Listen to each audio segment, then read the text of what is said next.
I was also frustrated with the fact that I was not vibing with some of my therapists. In fact, one therapist was rightfully pissing me off. And now that I'm a little bit more healed, I'm finally ready to talk my shit.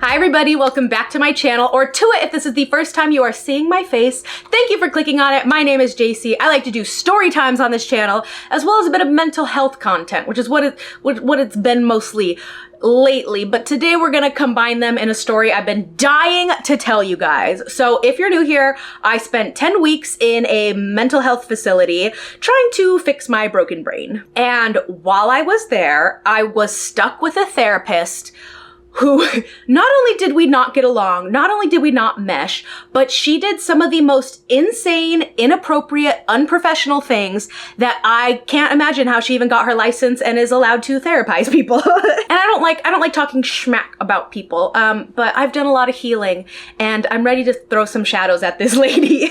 So with that being said, let's just hop right into the therapist from hell. So sometime last year, again, I went into this therapy program and I was doing an intensive outpatient program. So essentially I was going for 5 days a week for 3 to 5 hours of therapy every single day. And it comprised individual sessions as well as group therapy sessions. So I had a team of therapists at my disposal trying to help me with whatever was going on in my noggin. And that team consisted of 4 individual one-on-one therapists and then 4 group therapists. And the idea is that once a week they meet together and they talk their schmack about me and kind of develop my treatment plan as I go along. And leading that team was my primary therapist, who we will call Ruby. And Ruby was kind of like in charge of my overall treatment plan. She was there to guide me and suggest group sessions that I should go to and kind of overall be the leader of fixing my brain.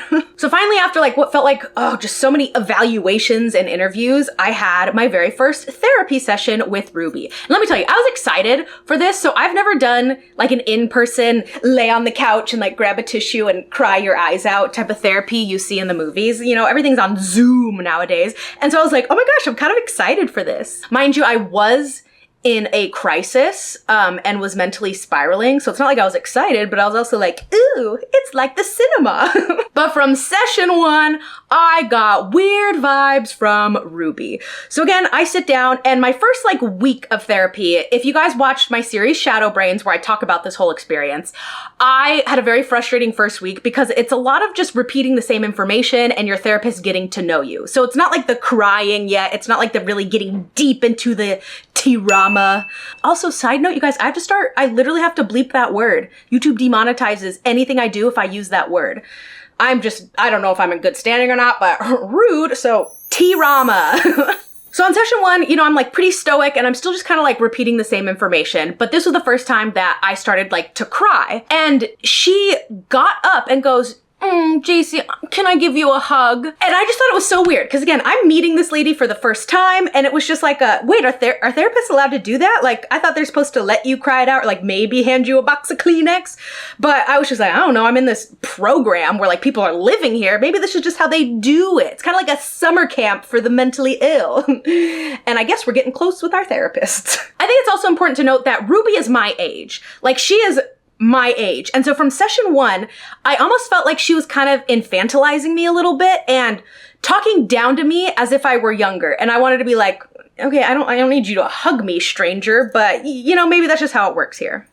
So that first week I meet the rest of my team and I realized like, oh, I'm vibing with some of these other therapists a little bit more. You know, I had one therapist that was a little bit older, but she kind of challenged me. She was like a maternal figure that, you know, questioned a lot of things that I did. I had one therapist where I felt so safe to be vulnerable and cry and really get deep into my emotions. She just let me feel just that sense of safety.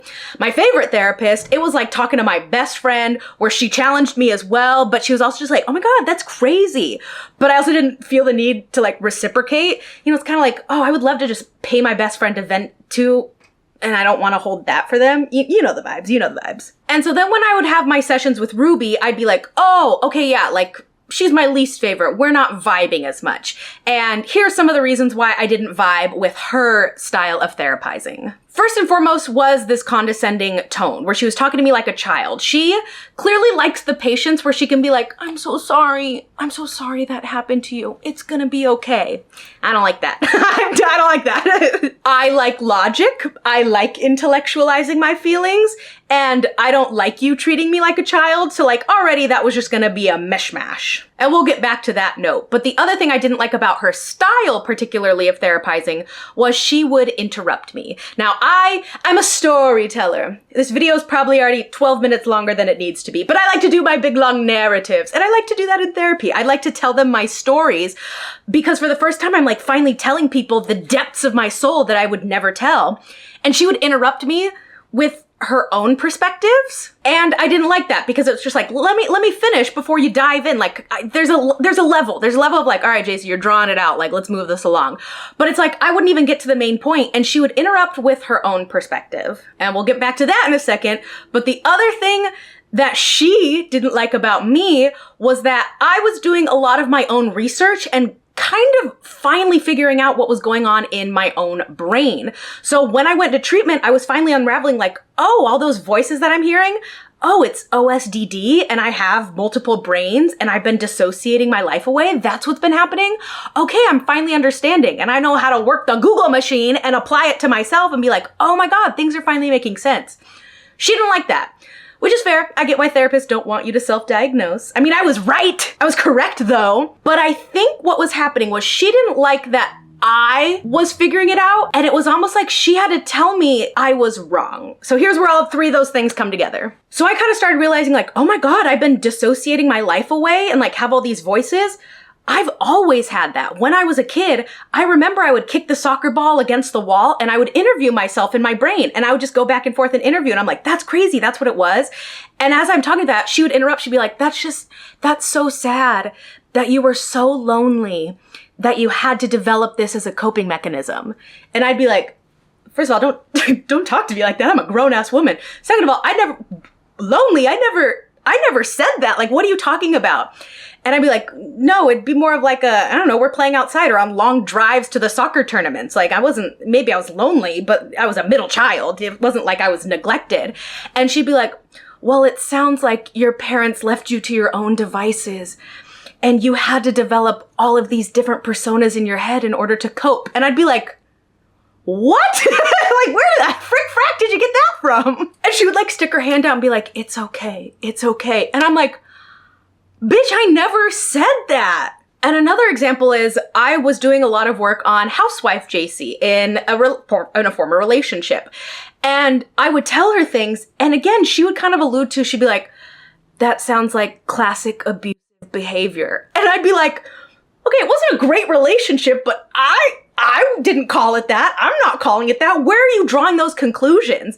And it started getting to a point where I was like, that's kind of dangerous that you're saying some of these and jumping to conclusions, but also like, let me finish. Let me talk. That's not what I said. And it was just so weird because she gave me these vibes of like, she wanted to be the one to save me. She wanted to be the one to give me that epiphany and be like, oh my God, you're right. Thank you, Ruby. When she was wrong. But also I feel like she got like, it was like she wanted to collect tears. It's like she wanted to be the one to make you cry and to make you realize these things, that she was almost forcing me to try to cry.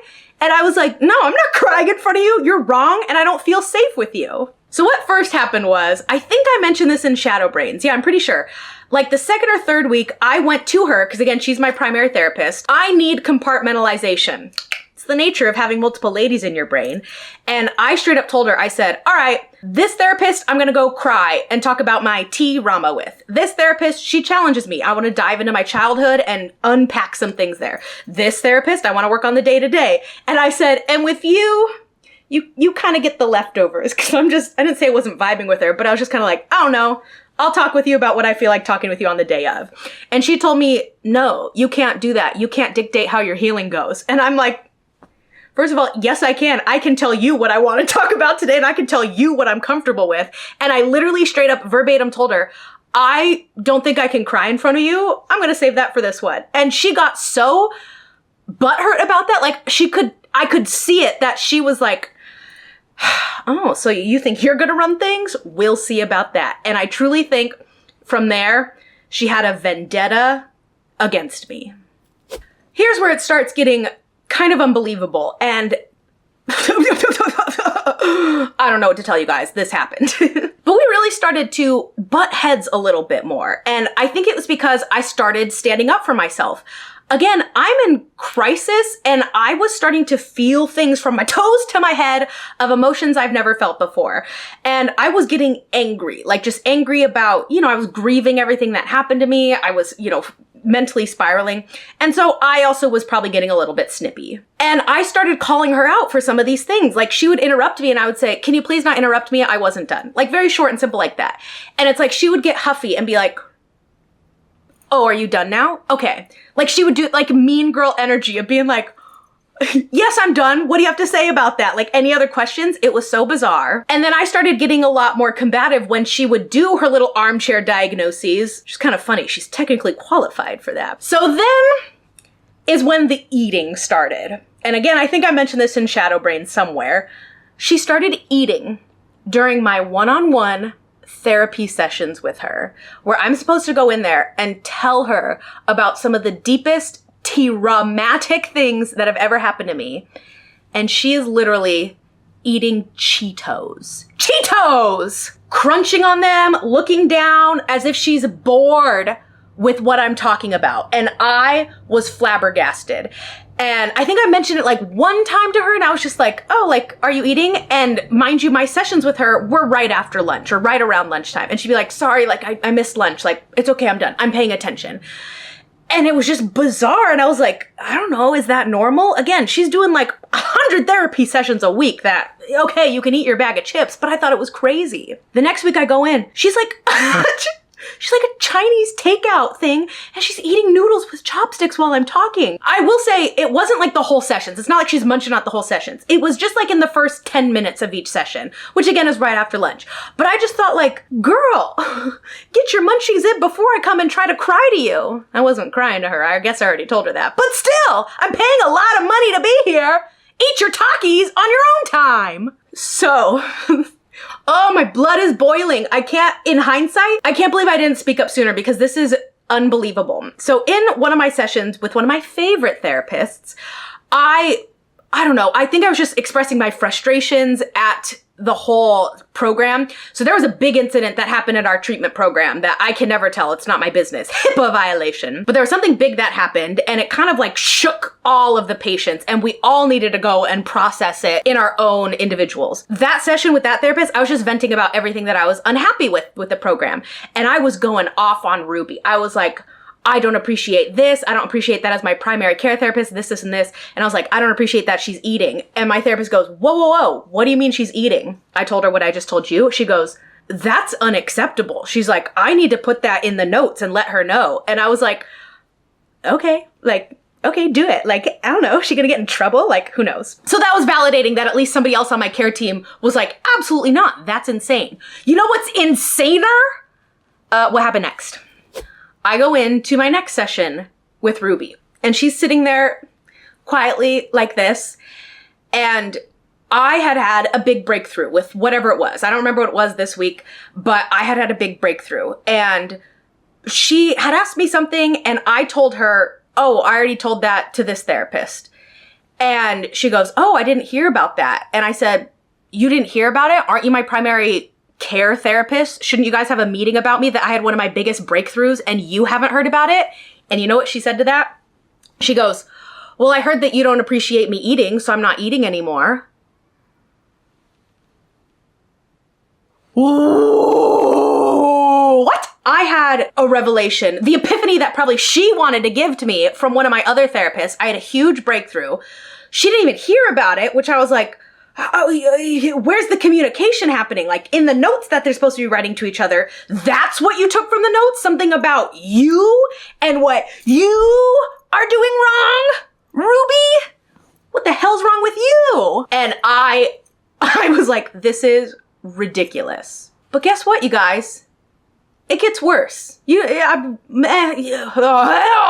So a month had passed, which was the month that I signed up for, and I realized, oh, I'm gonna need to stay here for a little bit longer, aren't I? Yeah, I got more things to unpack in my noggin. And so when I went to go sign up for extra time in my IOP program, I asked the lady, the scheduler, I don't know what her title is, and I said, hey, for this next month, I wanted to switch things up. I wanted to switch up my group sessions, and I also asked, I said, hey, can I also switch out my primary caregiver? I said, I'm just not meshing with her. She's the one person on my team that like, I'd really like somebody different. So that scheduler, she said, oh, we can absolutely get you into some new groups. Like some of them are full, but like, here's the list of open ones and we can like try to work with your schedule here. So we normally can switch out your therapist, but we can't switch out your primary therapist. We can't switch out that one person because they're in charge of your holistic healing. So if there's anybody else, maybe you wanted to try out, sure, but you can't switch out Ruby. And I was like, fan-freaking-tastic. So I was like, ah. Fine, what can you do? I'll make the most of my sessions with her. We'll do our best. You guys, it said my camera was like overheating, so I was like, oh, I'll take a quick break. And then I just forgot I was filming a video. It's been hours, and I'm like, oh my God, I never finished that video. So I guess the dissociation diagnosis was spot on. But before I continue, let me take this moment to tell you to subscribe. If you're enjoying this video and you want to hang out with me some more, make sure to hit subscribe. I'm trying to hit 50,000 subscribers. Sounds like a lot, but I'm a powerful manifester. But I also need your help. So click that subscribe button, and then I'll continue the story. I'll wait until you hit it. All right, let's continue. So I said, fine, I'll make the most of what I get with her. And so I remember I switched into a couple different groups. I switched into a writing group, which I really liked. I switched out of this other group that was no longer serving me. But at this point, like, I've made a lot of friends. You know, like I mentioned, it's like a summer camp or almost like college for the mentally disturbed. Or just generally people in crisis, but you see the same people all the time.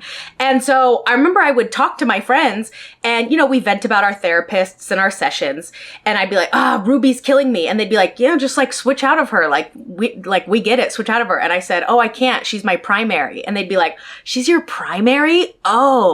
Oh God, I'm so sorry. So I realized, oh, she also has a bit of a reputation amongst the program. I think it's because she's also one of the group leaders for some of the group sessions. And so I'm learning that like a lot of people didn't like her. In fact, one of my closest friends in the program, she told me, she goes, you got to switch out of Ruby. I had Ruby as one of my one-on-ones and I couldn't handle her. And I said, I can't, she's my primary. But she was able to articulate what I think it was about Ruby and why we didn't get along. She goes, oh, I had to switch out of Ruby because she doesn't like people that are smarter than her. You're smarter than her, JC, and she sees that as a threat, and so she doesn't like you. And I was like, oh, thank you, first of all. But I think that's what it is. She likes to have that power dynamic that I was almost challenging her and showing, like, meeting her intelligence, and she didn't like that. So I remember there was one day where I was in the common room and I was eating lunch waiting for my next session. And one of my old group therapists comes in. I'll call her Sandy. She's actually part of the group that I switched out of that group that was no longer serving me. And I was like, I'm paying a lot of money to be here. I don't think I want to spend my money on this group. She says hi, I say hi, but I'm not like, oh, P.S., I'll never see you again type of thing. But so she goes upstairs. She comes back downstairs, and again, I'm in the common room, so I can hear all this. She starts kind of like yelling at the scheduler, being like, hey, where are all my patients? Nobody's in my group. And the scheduler says like, yeah, a lot of people switched out today, or like a couple people were absent, but yeah, most people switched out. I don't know if it was a new semester or if everybody else kind of got the same idea that like, I don't want to spend my money on this group, but nobody showed up to her session. So she's kind of going off being like, I drove all the way down here. You could have at least called me that those people canceled and were going to be absent today, because what is the point of me even being here? And rightfully so, she was upset that nobody informed her that patients switched out of her group session. And so I'm kind of in there feeling bad, being like, oh no, I'm one of them. She's gonna be so mad at me. But I'm also like, whatever. So then in my next session with Ruby, she's asking like, hey, how are you liking your new groups? And I said, oh, I'm loving my new writing group. Like, I'm feeling so much more comfortable with all of the other classmates that I have. And she says, yeah, Sandy was really upset that you switched out of her group. Like, she was really sad because nobody was here. And mind you, that's all she said about it. But I thought, you no, I struggle with guilt. You know, I struggle with people pleasing and blaming myself. Why are you bringing up that my therapist is upset that I switched out of her group? And it was just like another little thing of just, I felt like it was just establishing control or power. And she didn't say much after that, but it bothered me because I'm like, you know, I feel bad about it. Why are you bringing this up in our, I was just mad about that one. But the coup de grace of where everything just started to be bad between us was, this is when I was like, kind of like getting deeper into it, and I understood, okay, I had these multiple brains, these multiple parts, and I was kind of starting to map my inner world, and I was telling her about it. I was like, yeah, like I'm really connecting with college JC, housewife JC, and now I'm starting to like identify the voices and who they belong to. So at the very beginning of our session, she goes, great, how about this? I'm gonna go get like a pen and paper, just wait here. So she leaves, she comes back, she hands me a pen and paper. She's like, draw what you think they look like. Draw what you think college JC, housewife JC, some of these other parts look like. And I'm like, okay. So I just start drawing, and she goes on her phone as I'm drawing. Like she goes and she's just like, I was just like, okay, whatever. The whole session, you guys, the whole hour and a half that I got with her, she just has me drawing. And in my brain, I'm like, okay, like, you know, it's kind of fun, art therapy, but I'm thinking like this is going to be useful information for them. Like they're going to use this for my portfolio of my brain. No, because at the end of our session, I was like, okay, like, did you want to see it? She goes, nope, that's just for you. That's for you to help you start kind of visualizing things. This could have been a homework assignment. You know, I'm going home and treating this like college and doing my assignments and reading and researching. And I was like, she literally made me color. She literally made me color an entire session so she wouldn't have to talk to me, so she could go on her phone. I was so pissed. Oh! Okay, and then there's more. There's more, you guys. Like, this all happened. My next session with her, I was told that she wasn't in person. It was going to be a Zoom call. So what they do is you go into their office, but they have the computer set up for you, and it's just a Zoom call sort of thing. So I was like, ugh, whatever. So I hop into the Zoom call, and I'm just in the waiting room. 5 minutes, 10 minutes, 15 minutes goes by and nothing happens. And so I get up angry, and mind you, spitefully, I waited the full 15 minutes. Like after 5 minutes, I could have just been like, hey, like she's not here yet. What's going on? No, I waited 15 minutes because I wanted to be pissed off. I wanted a reason to be mad. So I go to the scheduler and I was like, hey, she hasn't hopped into my Zoom call. What the f? I'm here paying a bunch of money. Where is she? Okay, it wasn't that dramatic, but I was pretty mad. And she was like, oh my God, like what's going on? She comes in, she's like, oh my God, I'm so sorry. She thought we were the host. I thought she was the host. Okay, now we're both in the Zoom call. So scheduler leaves and I'm sitting there. And Ruby's just like, what's wrong, JC? And I was like, I've been sitting here for 15 minutes. I'm paying a lot of money to be here. I'm in crisis and I can't even get you to hop on a Zoom. Like I kind of went off, and she goes off on me where she was just like, JC, I need you to calm down. I apologize that we couldn't figure out the Zoom call, but I am on leave for a medical emergency. I'm doing my best to accommodate you, sort of thing. And so we bickered for like a little bit, and it was very cathartic, I think, on both of our parts. Like I think we both just needed to like clear some tension, and I don't even remember what was said, but we kind of just like went at it for a little bit, and I felt like, all right, I'm over it now. Let's talk.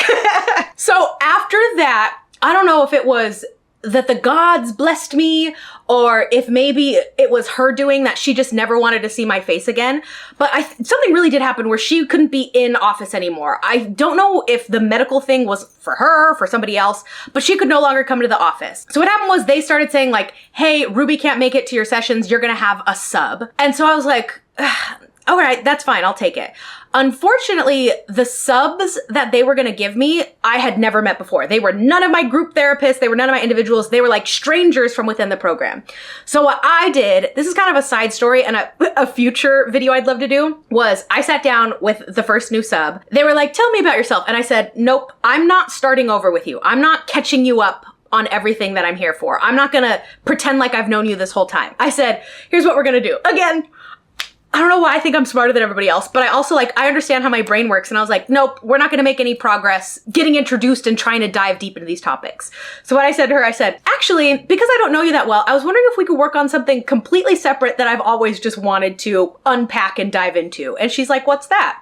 So I actually had 3 really great sessions about being mixed and about my white privilege and unpacking just some of the biases and some of the own like mental blocks I have around being half Black. So I'd love to do a video about all that because I was like, we got some great progress in there. And that was perfect because I was like, you don't need to know anything about my history. These are kind of just separate. Let's go into it. And it was so helpful. So I was like, thanks for not being here, Ruby. At least I got some extra benefits there. Now, it did kind of suck because, again, my primary therapist isn't there. But at this point, I had been hearing that she wasn't communicating with my team, that whatever notes they were sharing, they weren't meeting like I had pictured in my brain. I don't know why I pictured they'd all be gathered around a conference table and be like, all right, JC, so what notes do we have on JC?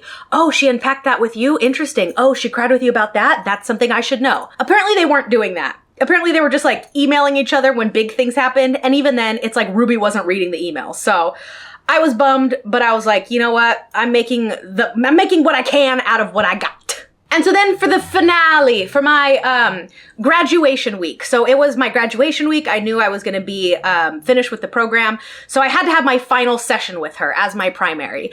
And again, I don't know what I thought. I tell people, I get Love is Blind. I get the show Love is Blind because when you get on such a deep level with people that quickly and you're talking about such intense things within the depths of your soul, I get why people fall in love like that. And so it's like, I had such strong emotional connections with my classmates, with my therapist that like, it felt like years worth of therapy that I was graduating from. And I don't know why I thought with Ruby, it'd be more celebratory. It'd be more, you know, kind of coming to the consensus of what I'd been through and next steps.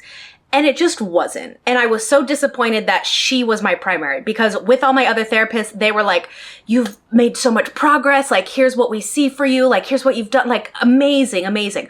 With her, she'd be like, so it's your last session. What do you want to talk about? And I'm like, oh, now you don't have the answers. And I remember just being so defeated in that last appointment. And I was just like, I don't know, like, what do you have? And so what they do is they give you like recommendations of next steps, of next therapists to go to, of what they see for your future of healing and continuing your treatment.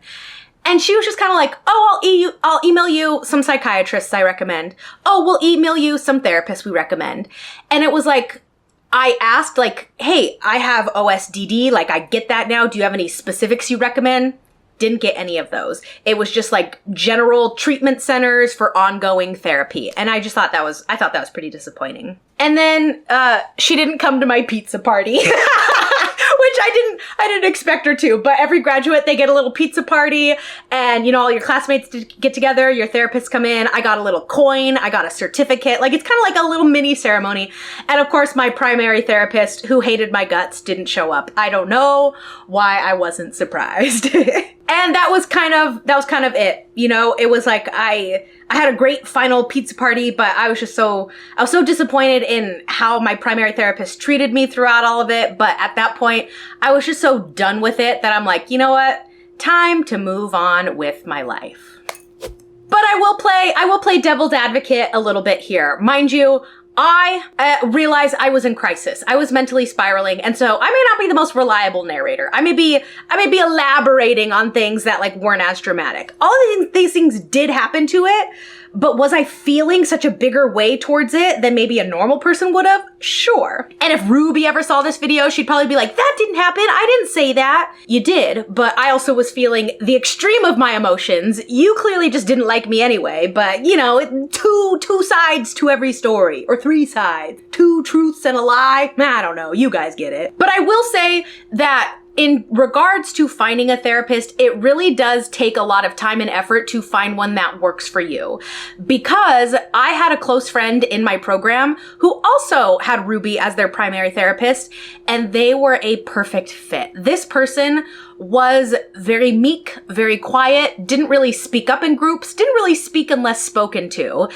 And Ruby was that perfect therapist for them, where she could kind of finish her sentences. She could kind of finish her thoughts and put words into the emotions that she couldn't quite describe. She gave her that comforting, those hugs, those I'm here for you, those understanding vibes for a younger person that needed to hear that. So I fully do believe that she is a great therapist for that type of patient. I just wasn't that patient. I vibed with a different style. So I will say that I do think she was unprofessional and very inappropriate at times, but I also credit her that I think she's a great therapist for that right type of person. So if you're out there and struggling to find a therapist, it does take time to find one that you feel comfortable with, that you feel vulnerable with, but whose style matches what you're looking for. Mind you, I had 10 therapists at my disposal, and I probably would have only gone with 2, but I had that luxury and that privilege to explore that. So if you are trying to find a good therapist, don't be discouraged if you're not vibing, and know that it is okay to seek somebody that is more aligned with your goals. That's all. But that's gonna be it for this video of the therapist from hell. Please let me know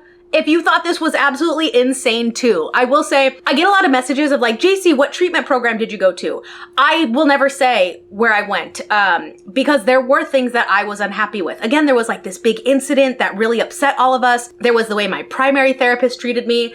And there's just so many things that I'm like, you guys do your own research and find something that works for you. I don't like talking schmack about people and then telling you where I went, so I'll never, get out of my way, Leaf. I just won't say where I went. But overall, I would not be alive without that program, and I'm so grateful that it kickstarted my healing journey and that I've made so much progress since then. I'm doing pretty good, you guys. You know, healing is a biatch. I struggle every single day with chronic pain and fibromyalgia. I am still communicating with parts, but I'm finally getting answers to things that I've always questioned my whole life, and I do see a path forward to happiness and healing. So that's all great news. But yeah, let me know in the comments your thoughts if you've ever struggled with a bad therapist or any horror stories you guys have.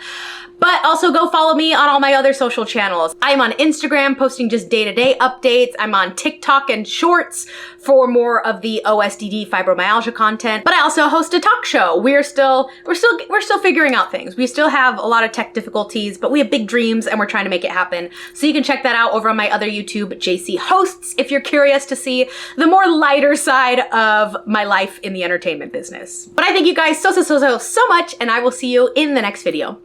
Toodles! I got my new sign here. It's actually not new. It used to be up here on the wall, but you couldn't see it in my videos, so I moved it down here. It definitely looks weirder in the scope of my apartment, but it looks better for like this little setup here. Although, help me out. Does it look better with the light on? Or, hello? Or off? Can you read it better if it's off? Or is it distracting when it's on? I don't know. Let me know, but I think it's cute. Okay, now bye.